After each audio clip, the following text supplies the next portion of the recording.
Dara Connolly, and in this video I am going to give you tools on how to prevent being hired by another bully boss, because who wants that? Hopefully in the last video that you watched of mine you learned the steps of how to deal with the workplace bully.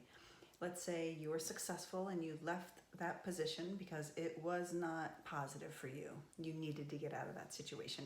You were being bullied and harassed at work. But how can you prevent a future boss from also being a bully? My name is Dara Connolly, and I am known as America's Bully Buster. And I've been doing this work for the past several years. I train mostly women, but anyone out here can learn these skills. I go all around the country and international cities teaching you effective tools on how to speak up to bullies, whether they're in your workplace or your home, as well as how to prevent abusers and sexual assault predators, because they're linked. And if you're interested in those topics, please check out my other YouTube videos and subscribe to my channel. I've written a book on the topic called Someone You Know. You can see it in the background there, as well as the Jerky Johnny game. Jerky Johnny is a top 100 product, really helpful for young adults who need to learn how to prevent unhealthy relationships from the get-go. And both products are endorsed by the police. All my work is endorsed by therapists. These are real life tools. So let's get started with this video today on how to prevent being hired by another bully boss. So you were successful in leaving your last job because of unhealthy patterns that you noticed were bullying, and good for you for getting out of that environment. So many people stay, and you do not want to leave yourself victim to an unhealthy relationship, whether it's bullied by your boss or coworker or even a subordinate. Doesn't matter who it's coming from. If you got out of that situation, congratulations, because that is the first step. You handled it. And now you're applying to another job. And how can you be sure the future boss isn't a bully? Well, here's specific tips. You're going to ask specific questions to your hiring manager to help screen who you're going to be working for in this position. Doesn't matter if you're in a tech or science or sales, whatever position you're going for, you have to ask these specific questions. And you're going to really trust your intuition and listen to your intuition with their responses, because people can lie and sugarcoat it because they want to fill a position and they're trying to bring you in. They may not be forthcoming and say, hey, you know, your boss is really difficult, obviously, but there's ways to screen through and tell if they're lying. And I've done videos on how to detect a liar, but we'll see if we can get into that in this video. For the first question, and you can ask this question as early in the very first phone interview you have, is what is the manager that I'll be working for like? Just ask that question and see what their answer is. And the earlier you can get this information, the better. Now, if they're vague and say, well, we don't actually know who your direct report is to, or that's still in flux, check back with that and make sure you get a specific answer of who the person you're working for is, and then follow up with, and what do they like to work with? If you hear things like, oh my gosh, Mike is wonderful to work for, everybody loves him, he's so fun, he's really a great guy, he's been with the company 6 years, he's been such a great addition, you probably can trust that that's pretty valuable and positive content of he's a good boss. But if you hear things like, well, you know, Mike's a good guy, people like him, he's been here a long time, he's really a very smart guy, and where are they taking this conversation? They're directing it away from his people skills into more his achievements at the company and what has he done that's so wonderful. What you need to know, is he good to work with? Is his social skills good? Is he a good people person? How long have his reports worked with him? Has there been high turnover?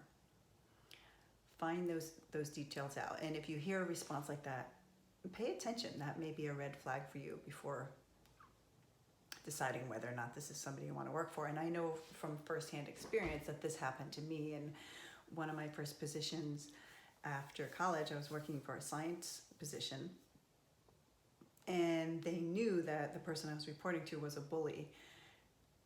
So when they hired me, they told me I would be working for a different person. And then when they brought me in, they saw, oh, well, here's this naive 22-year-old. Let's throw her in with the bully. And they tricked me. So be very precise on who you're going to be working for, because That last minute switcheroo that I went through was really difficult for several periods of several months until I had to resolve the situation. And I talk about that in my book of how I got out of that situation. Okay, next question. I'm going to ask about the culture at the company. What do they do? What is their culture? How does the company manage a positive culture? Ask that specifically. And if they're like, well, what do you mean? You know they don't have a positive culture because it's non-existent. They should have something to say about this.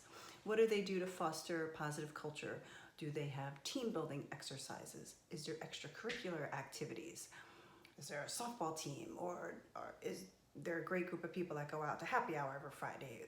Find out the culture. This is important to you. You want to know, do people like working with each other at this company?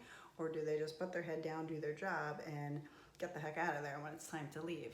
It doesn't matter how much the company pays or what advancement opportunities there are. If you don't like the people, you will not be happy. So take the time to really get a good understanding. And if you can, talk to other employees that work there. Get a real sense of what's the culture like here. Ask about their core values. What do they have to say about that? Are core values even a part of their workplace? Every company and organization should have core values of why they're in business, what's important to them. And if you ask this question and they're, I don't know, we haven't thought about that. Again, take the time to decide if this is a good fit for you. If they can't talk much about them or don't have much to add on this topic, chances are they don't really think about the values. Don't think about how long people want to stay with the organization. Are their employees happy? Are they challenged? Are they checking in to see if there's opportunities for growth? I've worked with all different sorts of companies, from mid-sized to very big, large companies like Nestle. And then I worked for family-owned companies. And my favorite, of course, are the family-owned and large family-owned businesses that really understand that the value of the employees and the culture helps with retain the employees. And people are still there 30, 40 years later because of that. You and I know we'd rather work for somebody who values our contribution, values our time more than the paycheck. That's across the board for most people. If that's not you, then you're the exception. You just want to get the dollar bills and don't care who you work for. But you're unlikely that's going to be the case because it won't fill you in the long term with joy.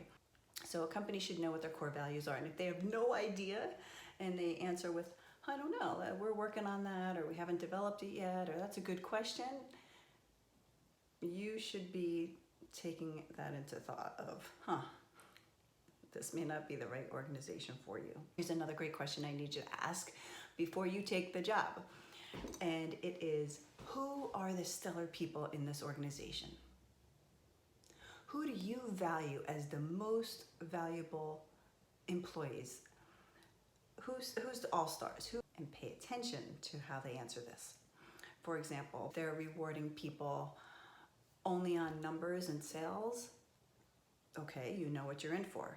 If they're rewarding the team players who are taking initiative for projects outside of the workplace, who helps organize the holiday party, who's really creative, if they value those employees and that speaks to you, then you know you're in the right place and it's a good fit. So try to get a sense of who they celebrate and why. And then you ask yourself, is this the kind of place that feels like a fit for me? You have to be discerning. I know it's hard when you're looking for work and your time has gone by and months are going by and you start to see your savings start to run out, and the first person who says they'll hire you, you're like, yes, I'll take it. But take the time to be really cautious and do your due diligence, to ask good questions, find out about the company, research as much as you can before you go ahead and jump into that position. Because if you get into another position where you're working with another bully or somebody who's horrible to work for, it starts to put the onus on you that you're horrible or you're difficult to work for, of why you keep leaving these companies. And you don't want that on your resume of 6, 9, 12-month stints and then to show a lot of gap in your work experience. Ask good questions. Ask these questions early in the process.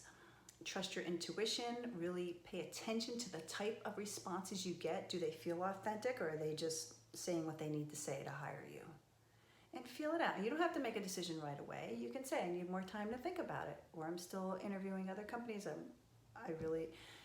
You're one of the contenders, and I just need a few more days or weeks to think about it.